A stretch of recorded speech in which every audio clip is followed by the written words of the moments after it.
আমাদের মোবাইলের home screen আমরা সবসময় করি কি লক করে রাখি, যাতে কোনো ব্যক্তি মোবাইল হাতে লওয়ার পর ওপেন করতে না পারে।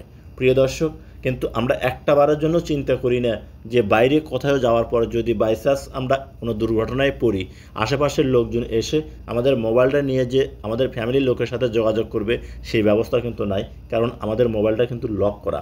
আমার স্ক্রিনে একটা ভিডিও দেখতেছেন, দেখুন কত চেষ্টা করার পরেও কিন্তু এই মোবাইলের লকটা খুলতে পারতেছে না এই আপুর। কারণ যদি লকটা খুলতে পারে তাহলে কিন্তু তার ফ্যামিলির লোকের সাথে যোগাযোগ করতে পারবে। তাই বিপদে পড়ার আগেই আপনার মোবাইলের এমন একটি সেটিং আছে, সেই সেটিংয়ের মাধ্যমে আপনার মোবাইলটা যদি লক স্ক্রিন করাও থাকে তারপরেও কিন্তু কন্ট্যাক্ট নাম্বার শো করবে স্ক্রিনে, আর সেই নাম্বার নিয়েই কিন্তু আপনার ফ্যামিলির লোকের সাথে কিন্তু যোগাযোগ করতে পারবে যে কোনো ব্যক্তি। তো এই কাঙ্ক্ষিত কাজটি আপনার মোবাইলে কিভাবে আপনি করবেন, স্ক্রিনটা লক্ষ্য করুন, আমি আপনাদেরকে দেখিয়ে দিচ্ছি। যদি ভিডিওটি দেখে আপনার ভালো লাগে তাহলে অবশ্যই সাথে থাকবেন। প্রথমে আপনার মোবাইলে থাকা সেটিংটা ওপেন করে নেবেন। আপনি যখনই সেটিং ওপেন করবেন এরকম শো হবে।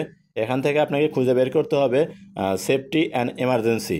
প্রিয় দর্শক, এই সেফটি অ্যান্ড এমার্জেন্সি প্রতিটা মোবাইলেতে কিন্তু এই সেটিংটি আছে। তো দেখুন আমার এখানে শো করতেছে, আমি এখানে ক্লিক করলাম। আপনারাও ঠিক এই সেফটি এমার্জেন্সি অপশনের উপর ক্লিক করবেন, এরকম শো হবে। প্রথমে দেখুন লেখা আছে কি মেডিকেল ইনফরমেশন, এখানে ক্লিক করবেন। যখন এখানে ক্লিক করবেন আপনার সামনে এরকম একটা লিস্ট শো করবে। এখান থেকে আপনাকে করতে হবে কি এই প্রতিটা অপশনই আপনাকে পূরণ করে রাখতে হবে। তো প্রথমে দেখুন লেখা আছে কি নেম। তো প্রিয় দর্শক, আপনারা করবেন কি এই নেম অপশনের উপর ক্লিক করবেন। এখানে ক্লিক করার পর দেখবেন আপনার কিবোর্ড শো হবে। এখানে আপনি করবেন কি আপনার নামটা লিখবেন। তো আমি আমার নামটা লিখলাম, লেখার পর ওকে অপশন আছে, এখানে ক্লিক করে এটা ওকে করে দিবেন। তো দেখুন নামটা ওকে করার পর নিচে 2 নম্বর অপশন আছে কি ডেট অফ বার্থ, আপনাকে করতে হবে কি এখানে ক্লিক করতে হবে। তো যখন এখানে ক্লিক করবেন দেখবেন আপনার এইরকম শো হবে। এখান থেকে আপনার সঠিক জন্ম তারিখটা আপনি দিয়ে রাখবেন, তারপরে ওকে করবেন। ওকে করলে দেখুন এখানে কিন্তু জন্ম তারিখটা অ্যাড হয়ে গেল। এরপর আপনার ব্লাড টাইপ অর্থাৎ আপনার রক্তের গ্রুপ, এখানে আপনি ক্লিক করবেন। এখানে ক্লিক করার পর এরকম লিস্ট হবে। এখান থেকে আপনার যে রক্তের গ্রুপটা সেইটা আপনি সিলেক্ট করবেন। তো প্রিয় দর্শক দেখুন এখানে আমার যে রক্তের গ্রুপ সেইটা আমি সিলেক্ট করলাম। করার পর এখানে আপনাকে করতে হবে কি আপনার হাইট, আপনি হাইটে ক্লিক করে আপনার হাইটটা দিবেন, তারপরে ওয়েট আপনার ওজন কত এটা পূরণ করে দিবেন। দেওয়ার পর লাস্টে দেখুন আছে কি মোর অপশন, আপনাকে এখানে ক্লিক করতে হবে। এখানে ক্লিক করলে আরও কিছু অপশন শো করবে। এখান থেকে আপনি করবেন কি এই অপশনগুলো একটা একটা করে পূরণ করবেন। কারণ আমি যদি আপনাদেরকে সম্পূর্ণ অপশন পূরণ করে দেখাই তাহলে কিন্তু ভিডিওটা অনেক লম্বা হয়ে যাবে। তো প্রিয় দর্শক, এখান থেকে আপনাদের এই অপশনগুলো পূরণ করা শেষ হয়ে গেলে যে কাজটা করতে হবে, আপনি এই যে উপরে দেখুন একটা অপশন পাবেন, একবারে উপরে দেখুন মেডিকেল ইনফরমেশনের সাইটে একটা অ্যারো চিহ্ন আছে, আপনাকে এই অ্যারো চিহ্নে ক্লিক করতে হবে। যখন আপনি এই অ্যারো চিহ্নে ক্লিক করবেন দেখবেন আপনার সামনে আবার এরকম শো হবে। এখান থেকে এমার্জেন্সি কন্ট্যাক্ট, আপনাকে এখানে ক্লিক করতে হবে।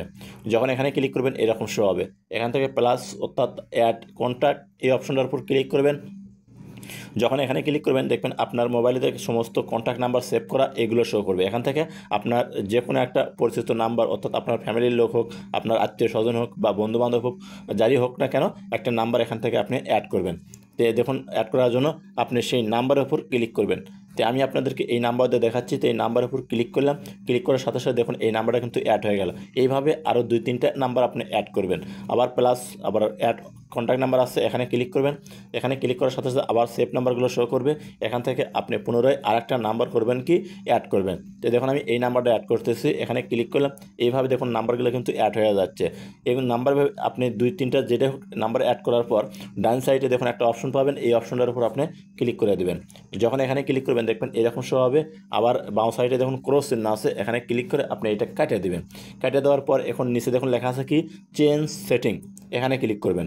এখানে ক্লিক করলে আপনার সামনে দেখবেন এরকম শো হবে। এখান থেকে এই 2টা সেটিং আপনার অফ থাকতে পারে, আপনি ক্লিক করে এরকম অন করে দিবেন।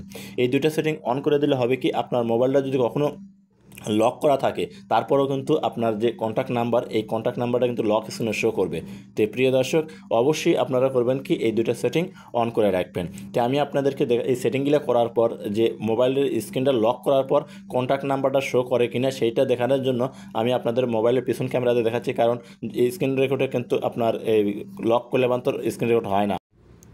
এই দেখুন আমার মোবাইলটা কিন্তু লক করা আছে। এখন আমি স্ক্রিনে টাচ করার সাথে সাথে দেখুন এখানে কিন্তু আমার নাম্বার শো করতেছে।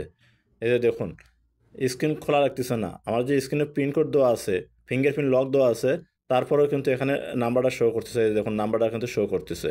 তো এইভাবেই যে কোনো ব্যক্তি আপনার মোবাইলটা হাতে নিয়ে কিন্তু আপনার ফ্যামিলির লোকের সাথে এই নাম্বারে যোগাযোগ করতে পারবে। তো ভিডিওটি ভালো লাগলে অবশ্যই সাথে থাকবেন। দেখা হবে নতুন কোনো ভিডিও।